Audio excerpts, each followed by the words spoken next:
Evening, everyone. Thank you so much for your patience. Thank you for your patience last week. I was really under the weather, and this virus thing is moving its way on out. I'm feeling much better.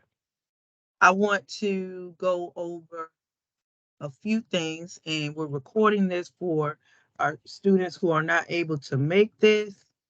So let me start with due dates and this week, and let's get caught up. So everybody is real important. Excuse me. It's really important that you stay up on your assignments. Let me see if I can get back to our class. Give me 1 second. Let me get back to our class, and I want to show you the syllabus. And we are like running out of time. Let's see if I can share this. Yeah, here we go. All right, everyone. You can see the syllabus here, and I want you to see that we are in week 7. Next week, week 8, you're going to be working on the final project. Let's look at some dates here. Yo, what is happening to July? July is just moving right along. So we are in the week of the 10th. We are in week 7. Next week is the week of July 17th. That's going to be week 8. We're going to focus on chapter 4 in your Cleophas LaRue book on basic dynamics in the African American sermon. And I want you to work on the final project that week. I don't have any discussions for you anymore because now I want your focus to be on the final project. Um, and for week 9, you will work on the final project and spruce that up. And let's talk a little bit more about the outline. Let's talk a little bit more about the introduction. And then we're going to jump right into pages 1 through 16 in chapter 1 of LaRue's book. So for my students who are here tonight, you did great job. So I really don't have much to say to you all. Thank you, Mr. Lester. Thank you, Mr. James. I want you to make sure that you check, everybody, make sure that you check your introduction. I want you to check it because they have been graded. Some students did everything. You did everything. So I just, yo, last week I did that whole recording sick. So you just the last week you were just doing the introduction. That's it.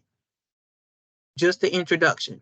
This week, now you're tying on to the first part of your introduction, and now you're going to tie on some points. So if you give me just a second, let's go back to your page, and I'm going to pull up your class, and we'll talk about the outline once again.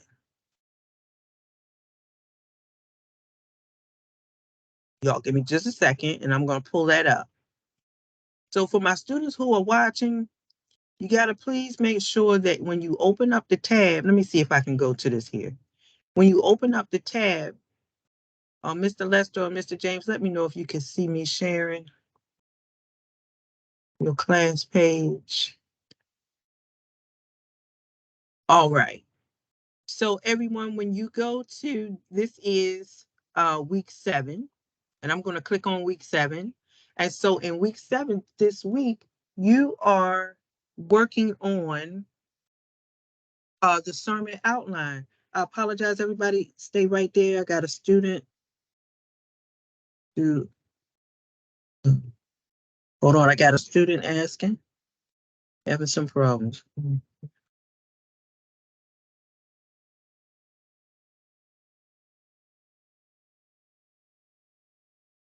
All right. Thank you, everybody. All right. So please make sure that you go to the sermon outline exercise. So it's going to be the same information that we shared last week. I'm going to go over this again and make sure that you understand the directions for the homily slash sermon. I call it a homily because it's not a real sermon. Homily is just a very short exhortation, very short sermon. Okay, so let me make sure that you all can see this, and I'm going to share the directions once again. So for my students who are watching, please make sure that you go to D2L. Gentlemen, if you could hold 1 second, I apologize. We have a student.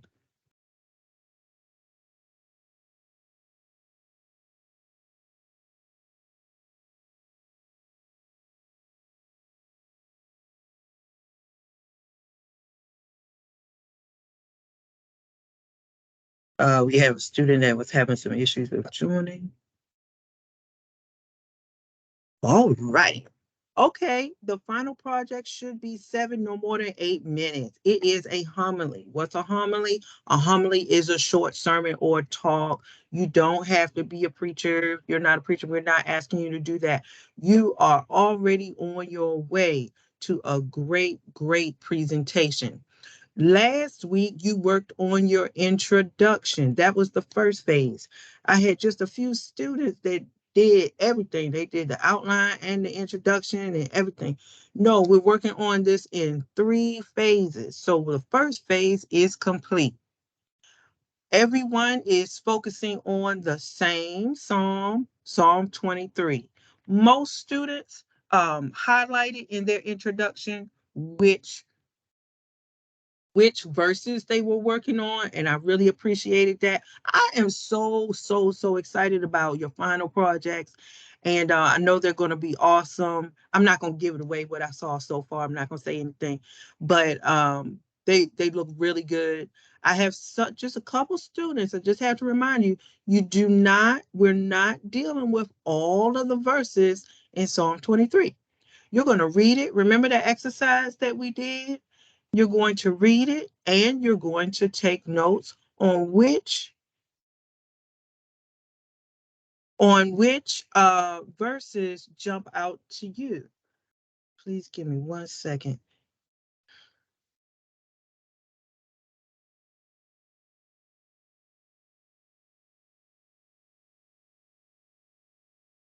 All right. Okay.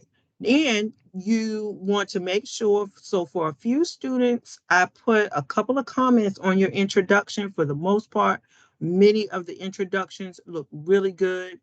But a couple of students didn't even look at the checklist. And I had the checklist here for y'all. So you got to make sure that you check out this checklist to give you some guidance. A couple of folks, your introduction was really long. So you want to tailor it when you start working on your outline. It's good that you got a lot of meat, but remember, we only got 7, 8 minutes tops. All right, now this is the juice of this week. We are working on the sermon outline now, the sermon outline. So let's scroll down and see what's in the sermon outline. So I gave you a little sermon template. Oh my goodness, I've heard some wonderful titles so far. I'm not going to give them away, but the titles that you have come up with your sermon or homilies are absolutely wonderful and catchy, very catchy. Your introduction, you already did that last week. You're going to cut and paste that right here. Okay. Where I say propositional statement or the central idea statement, a lot of you said, well, today I'm going to tell you about, or, I don't want to give it away what you're doing, or I want to share with you 2 tips on blah, blah, blah. Okay. So some of you will have 3 points. Some of you will not. Some of you may have 2. This is a template. Once again, this is a template. So when we talk about complement and the sub-complement and then a transition. So what do we mean by complement? Maybe somebody's talking about faith or provision, shepherd. Um, Somebody put it on mute. You're going to, and I don't want to give away your information, but your first point will be whatever you're sharing. God is a great shepherd. Okay, I'm making up something. How is God a great shepherd? And then in A and B, you're going to explain. Okay. Then you're going to transition. I need somebody to put their phone on mute. And then on the second point, you're going to share the second point that you want to pull out from your sermon. Okay. And whatever it is that you found, you're going to say whatever verse it comes from, give us some backup points if needed, explain. You can, give us a little bit. You don't want to be too wordy, I know, because we only have 7 to 8 minutes in a transition. Some people might have a third point or compliment, should I say. Some people will not. Remember, this is a template, everybody. So you're going to cut and paste your stuff right on in that shell. And then you're going to wrap it up in your conclusion. Tell us that you're wrapping it up. All right, everyone. I told you 2 ways to make it through the valley. Okay. Tell us how to apply this to our everyday lives. Okay. And then in the conclusion, you can leave us perhaps with something to do or to encourage us with at the end, like your letter C. Okay. So now I want to pause. I can't see all of you when I pause, but any questions? Let me just put it right here. Any questions? I'm sorry, I'm coming in on the meeting late. There's a couple of things that I didn't understand. Yeah. Sorry. Okay. What didn't you understand? I didn't hear the first part that you said of what the instructions were. Okay. So I'm going to scroll back on the screen. So remember, let me go to the top here. All right. So if you can see the screen, look right here. The project is in 3 phases. Last week we did the introduction. The introduction was turned in, and I gave you guys feedback on the introduction. Let me go back. The second phase is this week we're working on the outline. And what I was just talking about there on page 2 is the outline template. The third phase is we're going to deliver the sermon. And you guys got, please make sure you check in my announcements so you can do it 2 ways. You can join us here on Microsoft Teams, and I'm looking for my calendar. Microsoft Teams on the 27th, which is going to be our last day, Thursday the 27th. Or please make sure you check the communication that I sent to you. Some people may not be able to join at that time, and you can record it on your phone and upload it. Some people like Vimeo or YouTube, and you're going to send me that link. Okay. Mm-hmm. So remember, how do we send you the link though? I mean, I'm not really familiar with that. Okay. No What's the worries. address? What's your address? So send you the link. How's that? Okay, that's an awesome question. Good, because somebody's going to have that. So let me stop sharing and let me show you an example here. So if you desire, let me hit stop share. Let me come out of this real quick. If you desire to record it yourself, you can record. Everybody see my phone? Yes, ma'am. Okay, so you can record yourself, and I'm holding my phone this way as opposed to this way. Okay. Because when you record this way, you ever see people have a recording and it looks black on both sides and then they show up in the middle? That's because they've recorded themselves this way. I want to see all of you and record it this way, long ways. Yes, ma'am. All right. So the question, Mr. Golf said, well, I'm not sure how I do that. No worries. So let me see if I can share my screen. I shared with you all. Let me see if I can go to announcements. Stay with me right there. Okay, here I go.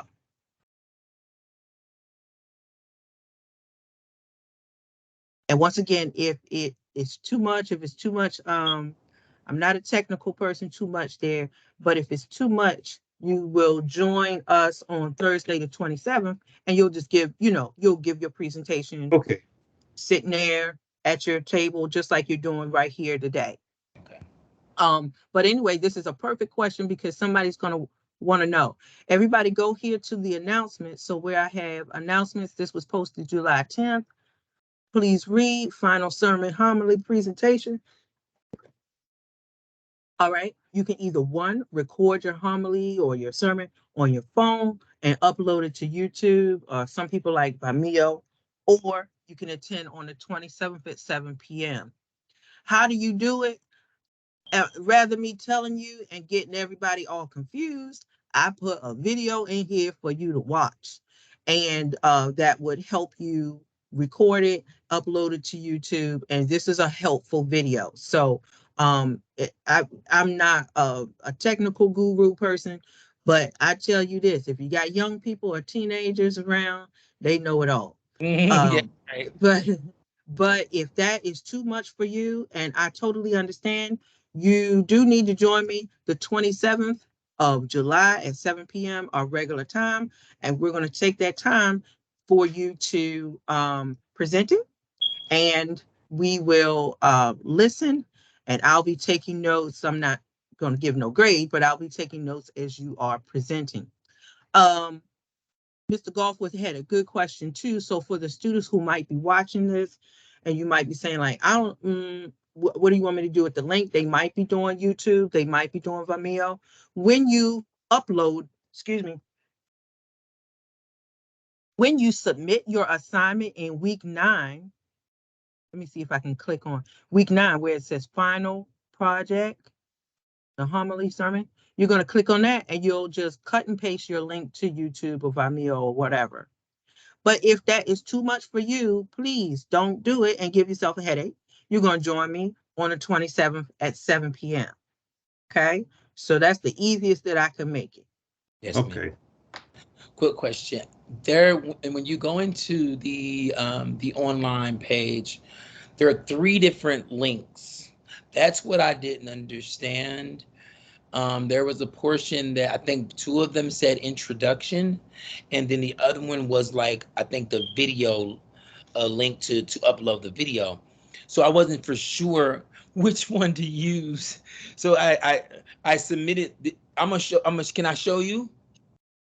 I can't do that right now because we're recording. Can I do that after Yes, the ma'am. class is over? But I'm not understanding. So like on our class, so we have our class page with the calendar. In the middle, you have your weekly modules and then your announcements. I'm not sure if I'm not understanding, but so for each week, so let's go back to like week 7, okay? Because I know you were having some questions. Week 7, which was last week, y'all just uploaded the outline, okay? Okay. So for week 8, here y'all see me moving on the screen. Yes, ma'am. So for week 8, you're going to upload the outline. I got something missing here. Got it. Where did I put it? I got it right here. I think I got it. I got it in the wrong week because I got it over here outlined.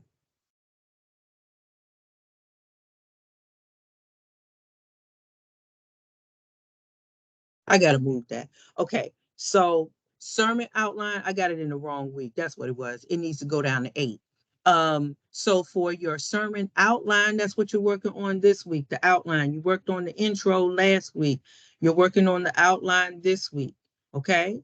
Now, does the outline need to be perfect? No, because I'm 9 times out of 10, I'm going to send it back to you to tweak because we have up until the 20, well, let's say up to the 25th, 26th or so. I don't want you to run up to the 27th still working on it.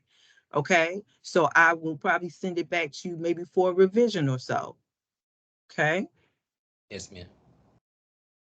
But pretty much, I'm sure that the way you all have been working is going to be looking real good. All right. So if everybody looks on the screen, you already turned in your introduction. The sermon outline will be due on the, oh, I got the wrong. Y'all got the wrong date. I'm in the wrong week. Your sermon outline will be due on Monday, the 17th. The Monday is not the 24th, the 17th. That's what happens when you do stuff fast. Okay. Any questions? I'm gonna change that right now before I get too confused. Any questions? So remember, we're doing three phases. We already did the intro, right? We already did the intro. You're working on the outline now. If you get stuck with that outline, I was on the wrong week. I don't want to rush this year long, but remember, you got to make sure you look at those directions so that you are following each phase. Is everybody good? Okay.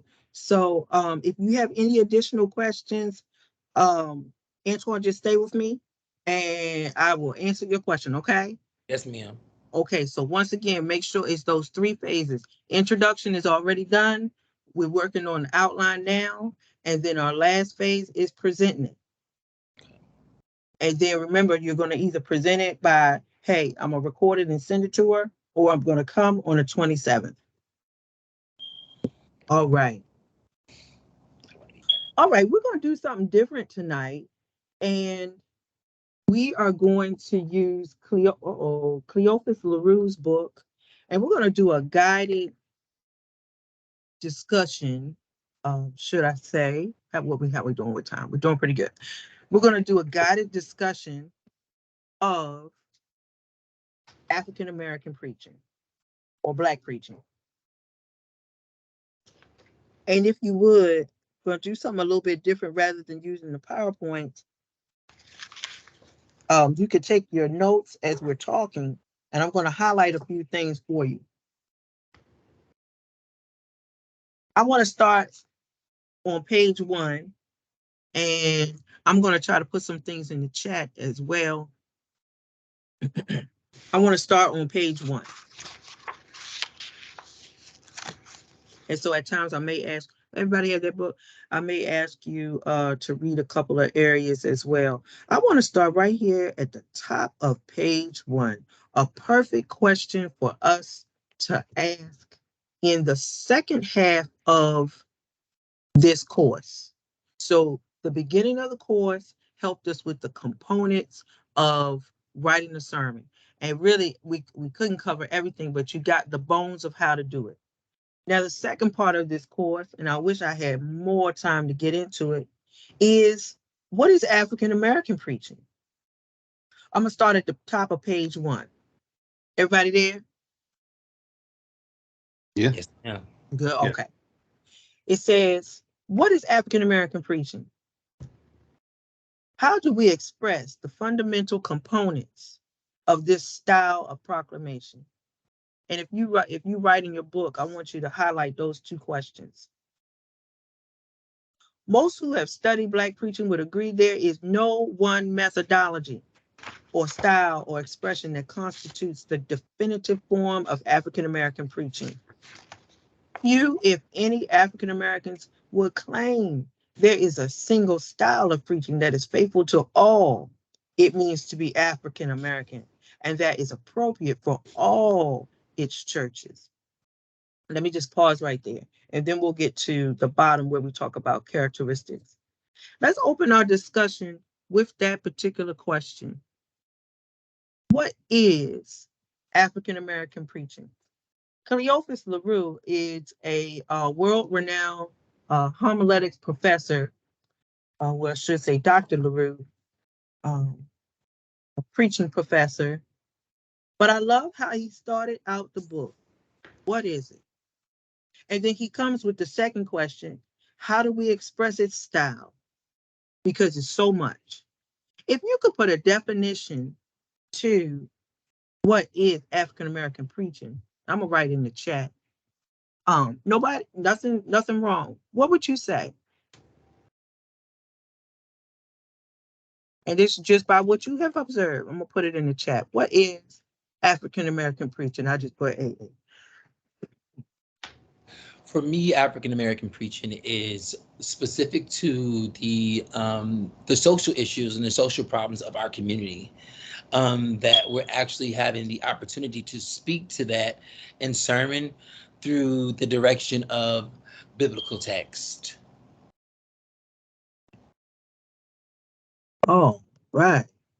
I hope I got all of it, but it is recorded because that definition was wonderful. I would specific to social problems. It is specific to the Black community, but if you heard what Antoine said, which is at the bottom of page 1, he said by using a biblical text. Yeah. Mhm. Anybody else? What would you say by your experience, your life experience? What would you say African American preaching is opposed to other people preaching? Well, I'd Hey, say, Angela.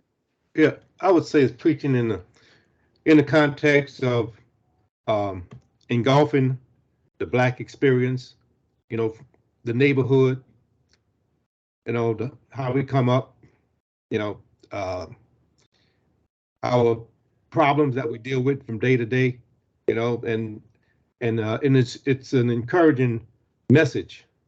It's always an encouraging message, you know, is not to give up, keep holding on, stand on your own 2 feet, trust God, etc., etc.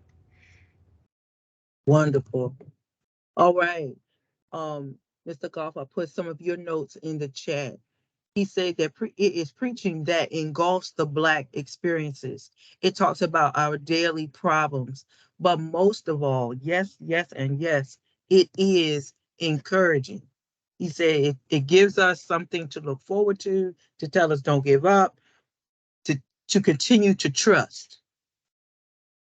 All right. Welcome, Angela. We are on page 1 of Cleophas LaRue's book, and we are examining. Actually, we're on page 1. We're just in the first paragraph. So you could just turn it. We're going to do a guided discussion today. Anybody else want to add their definition of African American preaching? Nothing wrong.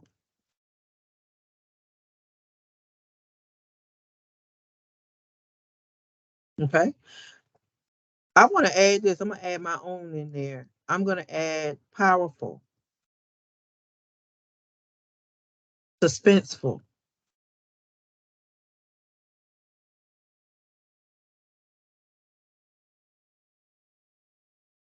yeah, these are my words. I put powerful, suspenseful, and educational for me. Something to take away. Angela's writing hers in the chat.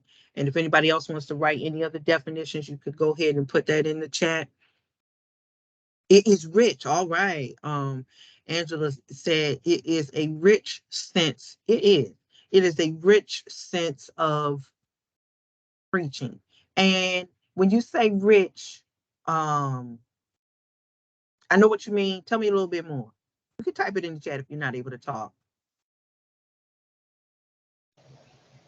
Just like the history of it, rich, like going to a museum with past stuff in it. It just enlightens you on a way, inspires you. I don't know, it's just rich. That's good. That's good. Thank you, Angela. When you think when you think about anybody have a really, really, really chocolatey cake.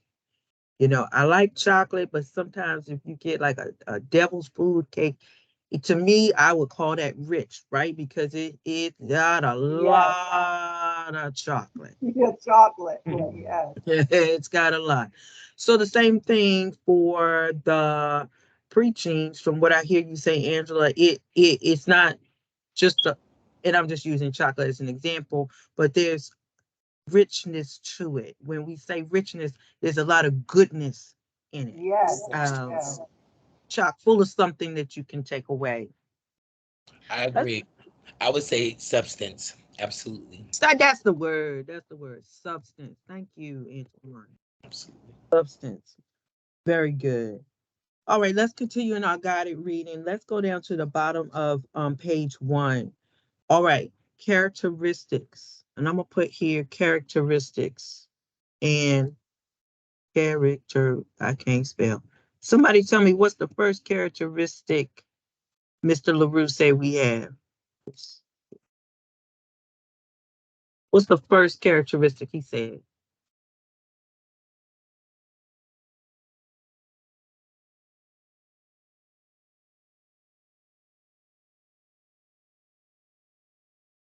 I think you're on mute, Mr. James.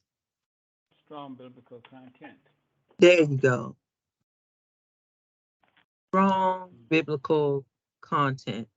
I want you to notice that Professor LaRue said strong, not weak, not sprinkling around some biblical content.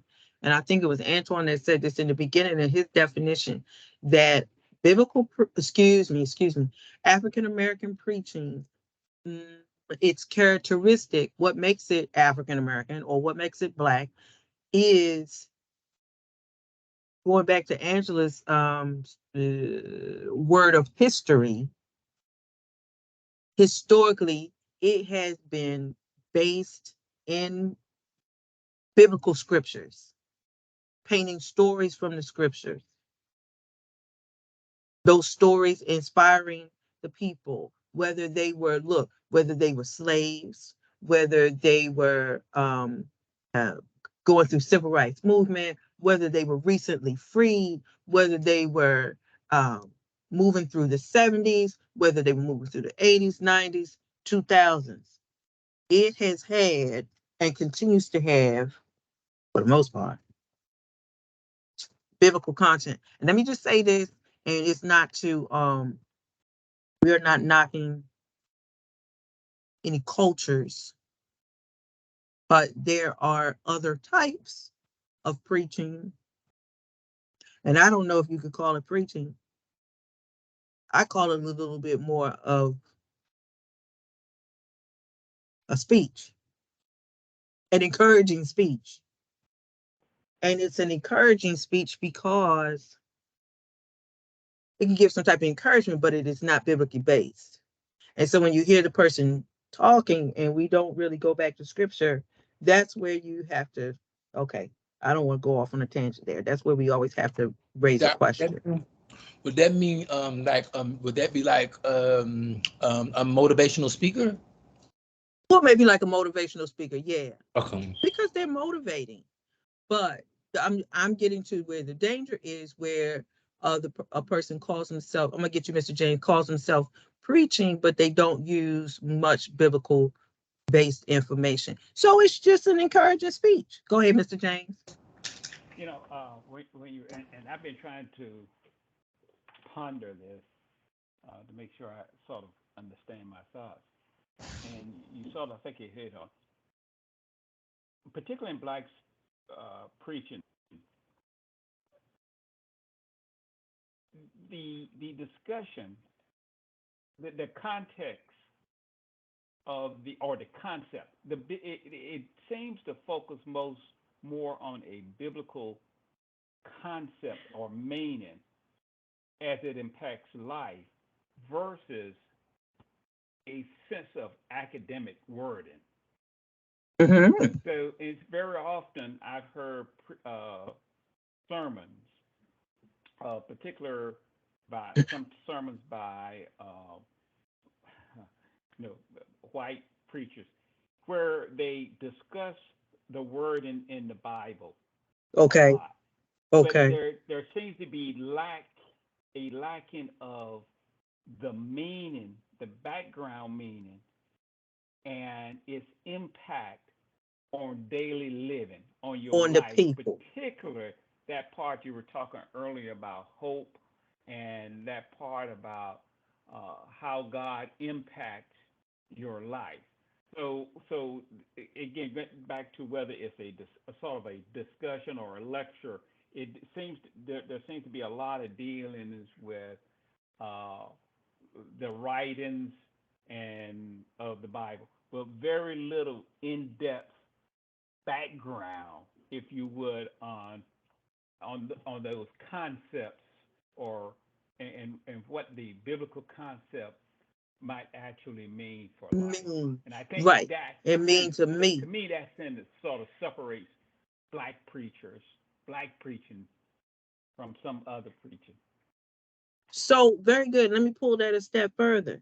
Let me ask you why. Why do you think it is?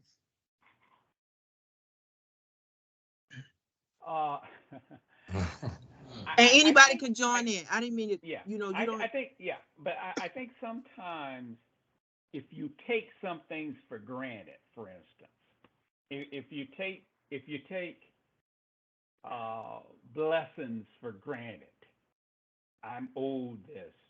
You may not actually feel the depth of blessings that God provides if you are closely associated with struggle and you All right. don't take it for granted. Let's get If that a, in the track. if every time you receive a blessing, you see it as a miracle, you tend to uh, you tend to sort of not necessarily appreciate it more, but get it, but you don't take it for granted. So you see God doing miraculous things all the time versus, okay, yeah, I'm owed that. That's that's what you do. Right, right. So it's a different way to look Yep. at it. Very good. So what I hear you guys saying is goes back Angela said also back up in the chat, she said biblical legacy. African American preaching from its inception has met or addressed the struggle of the people in the, and remember, didn't always have churches, right? In the out in the fields, right, as they gathered, or in the little praise house, or down by the river before they had real churches, under the tree. It addressed, I'm scared, I want to be here no more. Where's this Jesus that's going to come save us because I just got beat last night? You understand? So Black preaching from its inception has always had to meet and address the struggles of the people. And of course, our struggles are very unique. And not saying that we the only people in the world that got struggles. No, but um, that's what it was born in. And so over time, even until now, right? Even with our example that we had um, for our assignment with Dr. Cosby, even until now, when we see Black preaching, it is still addressing, I'm gonna get you, Antoine, the biblical content. But as Mr. James said, how do I take this character in the story and apply it to my struggle? Go ahead, Antoine, and everybody go to page 10 while we're working. What I appreciate is what the African American culture has done with preaching as it relates to how we gravitate to the faith of Christ and the salvation of, how that initially it was created as a weapon to make us docile and become subservient to another race. We used it as our savior to give us the platform and the courage to rise above our slavery. So, right, and to rise above your current situation, even though we might have, on this plantation here, but or newly freed, but what kept them together? Who had me for church history? What kept them together was going down to that church. You know, that was community. Community. All right, Professor, let's. before we move on, can I say Yes, one other thing quickly? go ahead. I think also part of uh, we see in Black preaching is sort of a African type relationship with religion. Remember, the Africans, the slaves, uh, had a spiritual, I'll call it a spiritual foundation before coming. But one of the things, as in many ancient cultures, the relationship with uh, their God, with God, was intermingled with life. So everything they did in life, they associated it with a godly, if you would, That's function. right.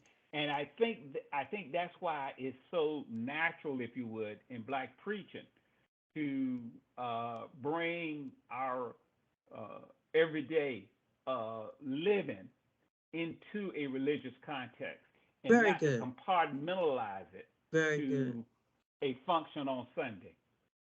Right, because we couldn't, right? How are we gonna compartmentalize broke, I can't get to the job because now we got a boycott. We got all of these things. How am I going to put that to the side and trying to come here and get some peace on Sunday? Very good. Very good. Awesome. Everybody go to page 10. Oh, wait a minute. Okay, go to page 10. What is the second characteristic of Black preaching? Creative use of language. Creative use of language. Let me see if I can.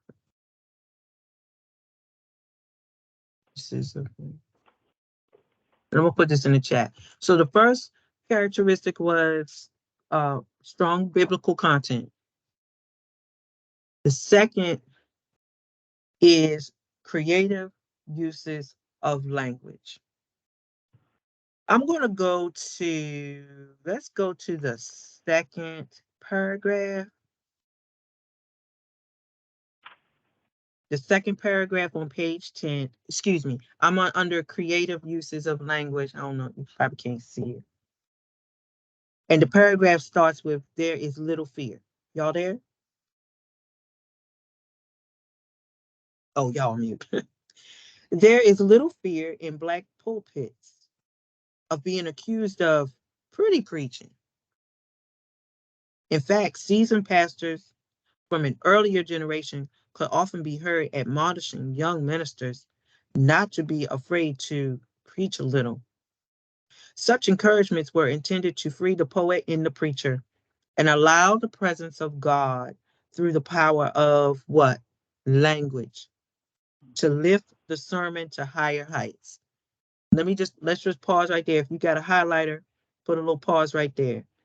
To allow the presence of God. Where's my highlighter? Through the power of language. And LaRue says the power of language has the power to do what?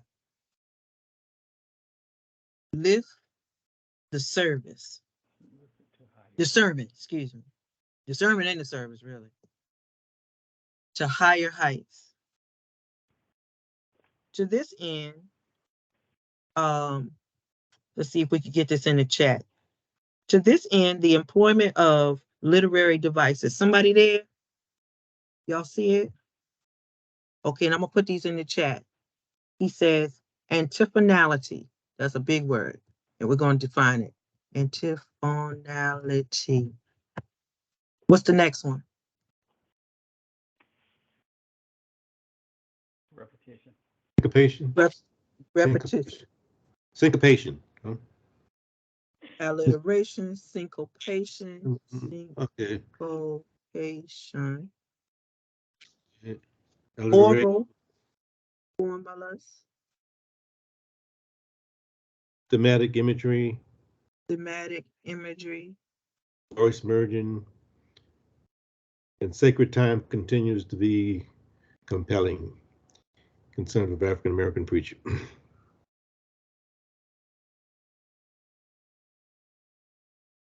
All right, so if y'all want to highlight that in your book, I want to highlight a couple of things. We're going to go to this video, and we're going to go back to the video of, actually, let me do this. Before we go to the video, let's go to the other characteristics before we go to the video. Okay.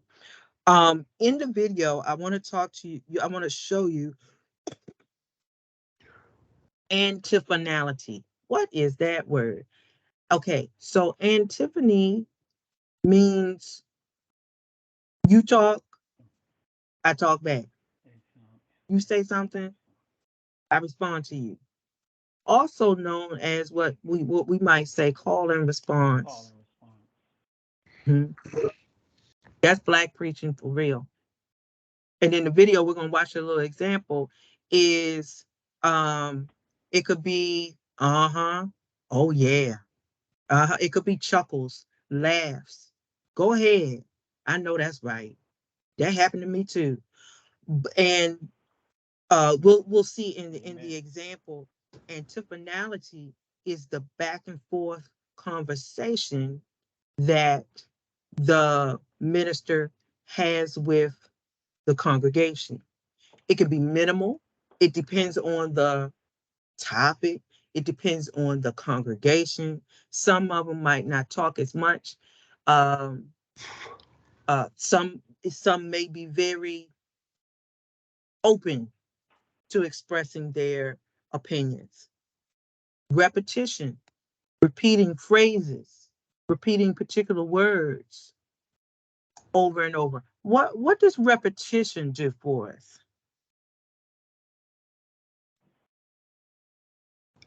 Make sure you hear it or feel it. Yeah, keep it in your uh, memory. Repetition. Did it try to get an amen with repetition? Stands Yeah, out. It stands out. make a Also, point stand out. Yeah. and to give a clear, concise explanation to all different, genres of people. So if I repeat a phrase over and over again in a different perspective, then I'll make sure that All the right. entire. And that is also could be like an oral formula too, what you're talking about. But yes, the repetition. So you may hear a preacher repeat a word. Okay, we gotta have faith. We gotta have faith. What did I say? Faith is gonna do this.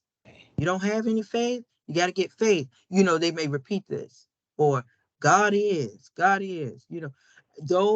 Dr. King was a big proponent of repetition to drive those points home so that you could really see it. And I know I'm moving fast on time, y'all. Thematic imagery. Black preaching will paint a picture for you so everybody can see it. They may paint that preacher may paint that picture of a real person. They may paint a picture of something that happened. We saw this a lot during.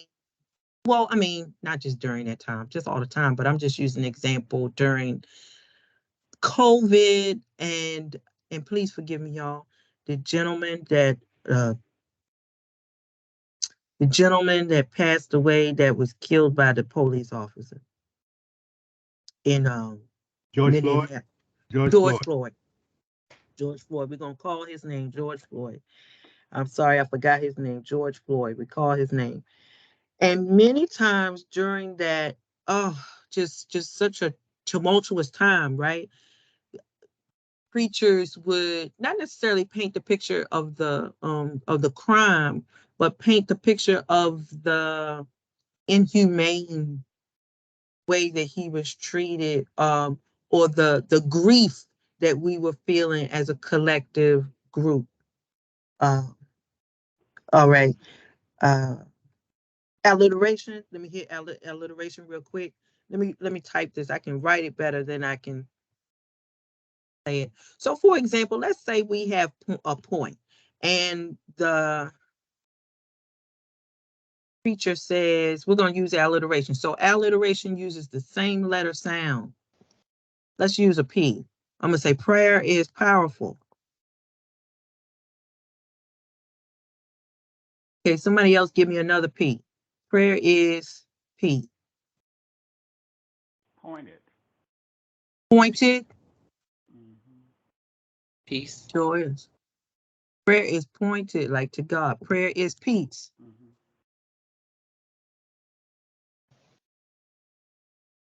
All right. So in that example, go ahead. Somebody had another one? You sure? Passive. Passive. But it's not so passive. It can be, but it But also bring cannot be. So I know. I see what you're saying. Yeah. yeah, I so it's agree. not a good one. That's Also, okay. You were working the P's. You were working the P's for alliteration. Prayer is, so if this was your lesson or your sermon, prayer is powerful. Prayer is pointed. Prayer is peace. So that's alliteration. And then when they get home later on, it helps them to remember. They were like, what was it again? I know it started with peace, something about peace. And, so alliteration helps them to remember. Antoine, you were saying something? I was saying, yes, I do agree with that. It can sometimes be passive because I feel that after a while, being that it's so much of tradition that it can become cliche.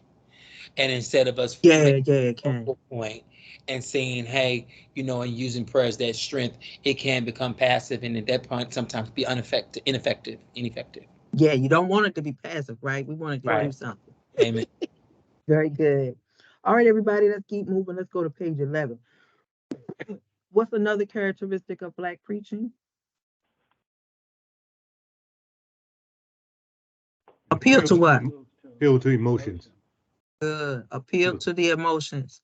It definitely has emotional appeal. We're gonna see that in the example that we're gonna watch. But shouting or crying, or even if it's not, really visible, it Black preaching is known for the emotions that it will invoke. How does it use it? Go back to the previous point. The creative language. The creative language by using the scripture. So if I'm using my language right, if I am using the scripture right, it is easy to evoke some type of emotion in the congregation. Now, all sermons are not going to evoke the same emotions. Somebody tell me real quick, what are some type of emotions that could be felt? Sorrow. Sorrow. Uh-huh. Yeah. Yep. Keep Strength. going, y'all. Strength. I'm gonna put one in here. Hope. Perseverance. Joy. Perseverance. I know I'm gonna spell that wrong. Perseverance. Enlightenment. And that's Yes. this. Enlightenment. Yeah. Love. Oh yeah, love. How about this? Conviction sometimes. Okay. Like, ooh, oh boy, I did something wrong. Let me get right. Uh, um, love. I saw sorrow, strength, joy, perseverance, love, enlightenment, conviction, understanding. These are emotions that people will feel that are characterized by African American preaching. Professor, Yes, I know we're short on time, but one you of the fine. things that sometimes I ponder, Yes, particularly sir. about black preachers preaching and this concept of emotions, and sometimes I wonder uh, if if if that emotional part of it leads us in the right place. I'm trying to Mhm. say it right now because I I don't want got to you. sound like a complainer or anything, but sometimes while we're in an emotional movement and moment, uh, that emotional feeling may take over That's right. and sort of uh, overtake part of the message of that godly action and what that point, that idea, that point that the minister was trying to get. If we're left with that feeling of emotion, and I think it takes a very skillful person Yeah. to mash that emotion with that idea Hmm. that the sermon has in it, so that there is a takeaway That's right. more so than just the emotional feeling. And That's right. sometimes I think we are left with. I've seen a case where it seems like you're left with just that emotion. Very good. Very good. If you look at the top of that paragraph, it says at the turn of the century, W.E.B. Du Bois described the preacher, the music, and the frenzy. So yes, you are right on point, because with anything, with any of these characteristics, you don't want to have too much of one and less of something else. So you don't want to be all this emotion, oh, you're so bad, you're so awful, you should feel guilty. And then we're like, oh Lord, what am I going to do with this after I'm done? Or, yeah, you're right. You have too much emotion and no understanding. That's not, it's like imbalance, right? But we want to make sure, and sometimes the person will invoke their own emotions based on how they feeling or how they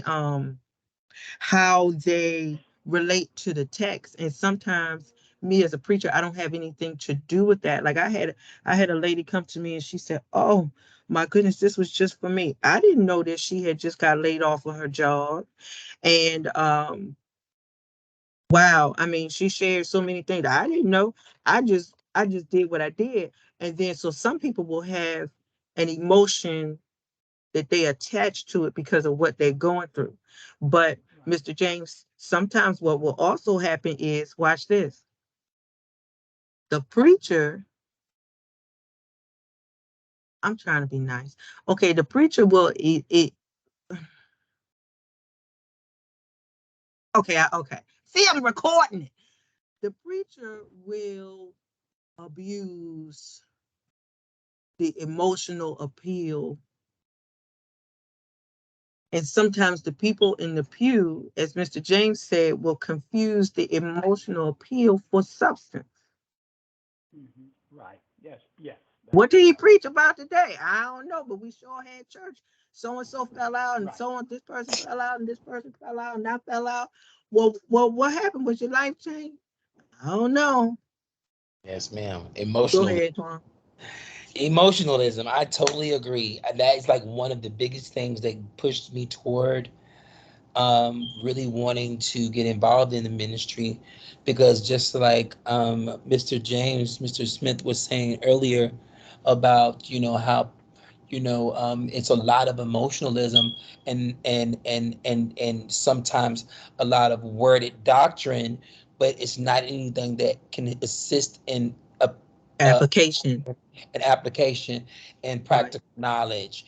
And I feel that in a lot of Black African American churches that we fall in the space of, just like you just said, Professor, Correct. that emotionalism where we just falling all over the ground. But Correct. if you got any practical knowledge to apply to your daily life, And you we miss don't know. everything. And then Monday when we get up and go to work, we don't even know what happened, and we're in the same rut. And here's something else I want to bring this up to you before we go to our video. Every Black preacher is not the same. Right. Every Black preacher is not going to hoop and holler. Some will. But because they don't, doesn't make them less, or doesn't mean that the message is bad or poor. So for example, the voice that I have now is the voice that I use in preaching. I'm not a hooper, or I don't know how to do that. That's not my personality. I don't know how to do it. And I would be foolish to try to do it. That would be silly for me. But everybody has their own, what I'm trying to say is everybody has their own style, right? Everybody has their own style. And so actually I'm coming to the bottom of page 11, ministerial authority. Ministerial authority, I'm sorry. This distinctiveness through the presence and power of the preacher. I forgot to put that down here. Ministerial authority. I can't spell it. That's another characteristic, that the person is going to have their own style, their own distinctiveness. Some people are just more teachy with it. Some are more, uh, everybody's different. Everybody's different. Also remembering that at the top of page 12, LaRue says, typically, the African American congregations view their preachers as special representatives of God, even more manifestations of the divine presence. So there should be something special. Not that the person is, God, but what I mean by authority, meaning that the person has authority. The person has done their research, or you know, as opposed to someone just giving a speech. You understand? The person should know what they're talking about. They should Exactly. know what they're talking about. Know the Bible and be able to help you if you walked up to them and had a conversation with them. They shouldn't be Right. stumbling. Yeah. So hence, Cleophas LaRue says there should be some presence of their ministerial authority there. There should be some type of flavor of, okay, well, it sound like they know what they're talking about. Sound like. Okay, let's go on into the home base here, page 13. What are some other additional characteristics? And I apologize, I'm moving fast, y'all, but it has got to have scripture. And you all have been saying this all night, so kudos to you. Life experiences. Life experiences. Go to page 13, down at the bottom of page 13. And if you want to highlight this, the first sentence. To get at the heart of Black preaching, one has to understand the interconnectedness between scriptural texts and what? Oh, y'all, and African American life experiences. Yeah. Yes. Somebody said that earlier. So in our definition, if there is no connection between the text and me and your kids or your job or how we're going to deal with this money or debt or whatever, then it gets to, we're like, what is this? So one of the characteristics definitely is, it's got to talk about life experience. I know I'm moving fast, y'all. I do need you to see this. Somebody go to page 14, and I want you to read. Anybody that gets there first, go to that first full paragraph and start with the Black church. Can somebody read that? Okay. The Black church was born in slavery. Thus, Black preaching originated in the context of marginalization and struggle. And it is to this context that it still seems to be relevant. It is the interaction and marginalization of Black experience and biblical interpretation that enables Blacks to confront biblical texts in a compelling and a creative manner. James Evans argues persuasively that this unique African American social cultural context of marginalization and struggle is central to the manner in which Blacks conceptualize what is important about the gospel. Awesome. We're going to stop right there. Thank you. So that told us everything. Let me set up this video. The Black church, remember what we said? It was born in what? It was born in slavery, right? Struggle. Struggle. And that big struggle was slavery. My Lord, right? And so LaRue says, the Black preaching, look, it was born out of marginalization. Nobody likes you. You're on the margin of societies. Society said, oh, you're less than, so on and so forth. And then there's struggle in the day-to-day. So I thought that if you want to highlight that, you can do so. But he just talks about the compelling manner that African American preaching has with addressing the struggle and the people. All right, we're going to end on this. So let me see if y'all were listening. We talked about let me share my screen. We're talking about 4 or 5, and they're in the chat, different characteristics. Y'all remember some of the characteristics of Black preaching? And we're going to take in, let me see if we can take in about 2 or 3 minutes of Dr. Cosby. And we're going to see which ones we can identify. Let me go back a little bit.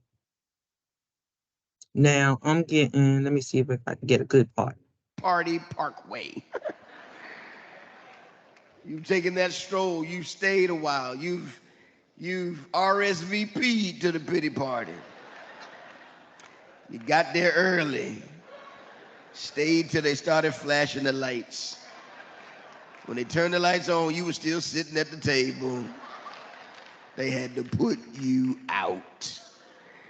Many of us know what it means to go to a pity party, know what it means to have a pity party, know what it means to be so frustrated with our life's reality and think that we'll never get better, things will never improve, things will never advance for us. Some people know what a pity party looks like, feels like. You know what woe is me is like. And if we're not careful, we will resign Psalm 73 to being a pity party psalm. If we're not careful, when we look at the entirety of the words of the psalm, and you heard the Reverend Waller read them if you were here, those words of the psalm reflect a psalmist who is in a space, a head space, that's not all that pleasant. He's in a head space that is not really churchy, if you'll be careful about it. Most church people would say, come on, get your act together, come on, snap out of it. But he's in a space that he can't get away from, escape very soon. But I submit today that it is not a pity party that the psalmist is having. I submit that if you read Psalm 73 from verse 1 all the way to verse 28, he's not simply having a woe is me weekend or week. He is not simply having one of those moments where he wants everybody to feel sorry for him. I submit that what we see in Psalm 73 from verse 1 to verse 28 is a process of Okay, moving. I'm gonna turn the audio down. We're gonna keep it going. The first point that we talked about, characteristics of Black preaching. What was the first thing that we said on page 1? Well, it's 9. Strong Biblical biblical context. context. All Mhm. right. So we said African American preaching is based in the word. He's coming from, I know we came in late, but he's coming from Psalm, what did you say, 77 or 73? Something like that, but the whole Yeah. process But he's of coming it. from the Bible, right? Yeah, yep. And he's explaining it. So he's letting you know that it's not just something that just I picked up off of TV, but this is a biblical based story. Now let's talk about the next two. Go to page 10 and 11. Creative uses Individual of goes through to move from bitter to better. I want to submit this afternoon that if you and I look very closely at Psalm 73, it might help us to be a more whole individual. It might help us to be a more emotionally balanced individual. If we look at Psalm 73, it just might help us to be more focused and centered as the days go on. If you've been listening to me for a few years, you've already heard me say that the book of Psalms is my favorite book of the Bible. And it is that because it gives to us a breath of life that helps us to understand how we as believers, how we as the chosen ones of God go through the highs and lows of life, the ups and downs, the ins and outs, the twists and turns of life. I've said it and I'll say it again. Nobody promised you that when you came to God that you were just going to glide to glory. No, you don't just. Okay, I'm gonna take it down again. I heard some alliteration in there. Mhm. Did you pick it up? Guide to glory. All right. Glad to glory. Geez. He said bitter. Wait a minute. You're going from bitter to better. Better. The better B sound. Mhm. I want you to pay attention. What's the A word that I put in there? What was that A word we put in the chat on page 10? authority. Not quite authority. Page 10. Anti. Oh, antiphonetics. There you go. Antiphonical. Yes. Anti phonality. Now, what's that mean again? Antiphonality. people That's are the call answering and back. response. Like, All well, right. Let's see yes. if we hear. Ends with what I call the declaration of praise. The declaration of praise. If you stay in the Psalms long enough, you'll find out that the psalmists always want us to lift up our voices in praise to God. Over and over again, we're called Hold on, I'm gonna scoot down a little bit. disorientation. He says, I was taught in Sunday school that I was supposed to be this kind of way, and if I would do this, everything would go the way I wanted it to go. I was taught that those who don't care anything about God, they're going to have ruin, they're going to have destruction. But this psalm is teaching, as I look out my window, it doesn't seem like what they taught me in Sunday school is really being manifested in my life. It is disorientation. Has life ever put you in a space where it disoriented you? It changed the station for you. Things got fuzzy for you. You couldn't really understand or process what was going on. Every now and then, church, life be lifing.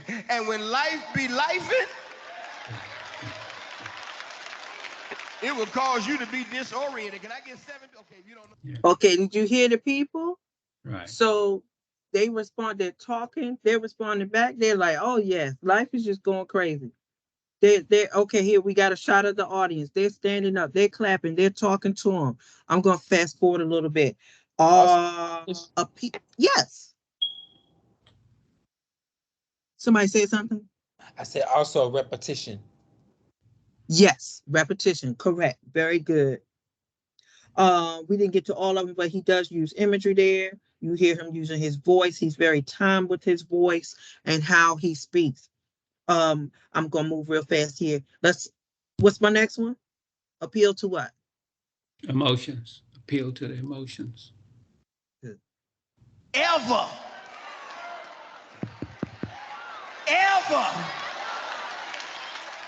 And folk were trying to cool off by going to the beach. And they go to the beach to cool off, and sharks.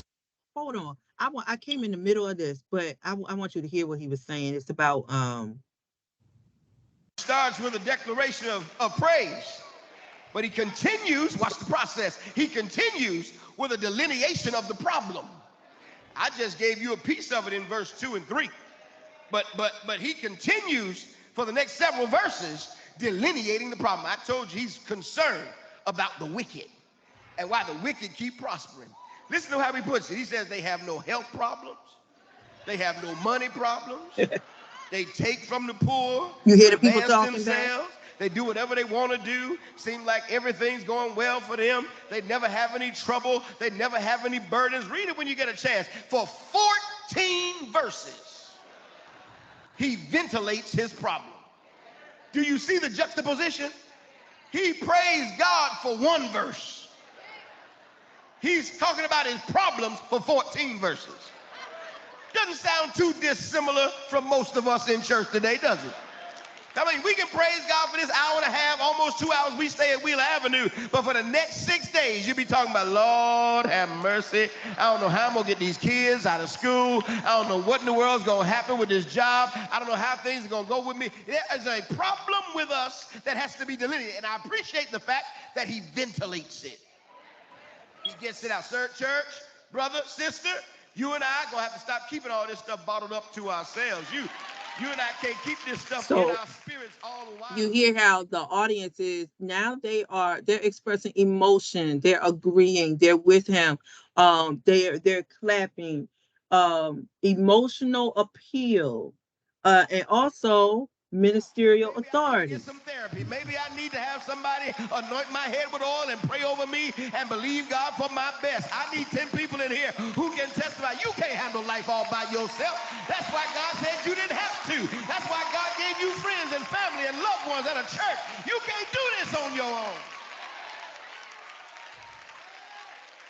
So also, as we wrap up here, remember we talked about the sermon talks about just our regular day problems. Life experiences. Life experience. The connection, the scripture connection to life experiences. That's right. Hey, I'm having a rough day. You got to have somebody you can call and say. I was trying to catch the part. He was talking about this global. Oh. Okay. Okay, okay. I'm gonna give you this and then we're gonna go. To verse 16, he delineates the problem. He talks about it. He says they're not unhealthy. They're not power. Having done one thing to fix gun reform, because the NRA keeps progressing them, and they seem to keep making progress, even though all of us keep regressing. We going to all these funerals for all these children, all these folk getting shot up in clubs and in churches and in schools, and folk in power sitting there like nothing's going on because they're being funded by the NRA. It seems like they're making progress. God, I'm upset about this. Okay, we're gonna end right there. That was a little point when he talked about all of the shootings. You know, we're breaking record numbers of heat and all of this stuff going on. Lord, you know, do you see what's going on? Like he said, we keep going to all of these funerals and things like that.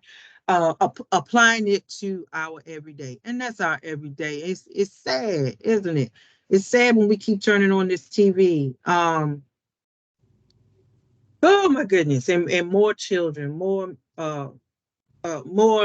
people in our community are just dying senselessly. What was the I think it was Philadelphia or something. Was that the last mass shooting? Well, some of them we don't hear about, but Yeah. it's just incredibly sad. All right, y'all. I don't want to hold you too long. We went over tonight, but this was really good.